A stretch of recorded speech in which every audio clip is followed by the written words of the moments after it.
Türkiyə təxribatlara dözməyəcək. Bu barədə Prezident Rəcəb Tayyib Ərdoğan İstanbulda İsrailin konsulluğu yaxınlığında baş vermiş atışma barədə danışarkən bildirib. Hadisəni pisləyən Ərdoğan deyib ki, atışma vaxtı biri ölü, ikisi yaralı olmaqla 3 terrorçu zərərsizləşdirilib.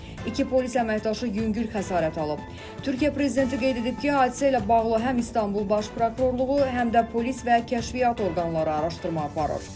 İsrail Xarici İşlər Nazirliyi də İstanbulda İsrail konsulluğuna hücumu qınayıb. İsrail Xarici İşlər Nazirliyi bəyanat yayaraq Türkiyə Təhlükəsizlik Qüvvələrinin hücumun qarşısını alması üçün operativ tədbirlərini yüksək qiymətləndiririk. İsrailin dünyadakı diplomatik missiyaları saysız hesabsız hədələrə və terror hücumlarına məruz qalır. Terror bizi qorxutmayacaq deyə bildirilib. Qeyd edək ki, bugün İstanbulda İsrail konsulluğu yaxınlığında atışma baş verib. 2 polis əməkdaşı yaralanıb, hücum edən silahlardan biri ölüb, ikisi də ələ keçirilib.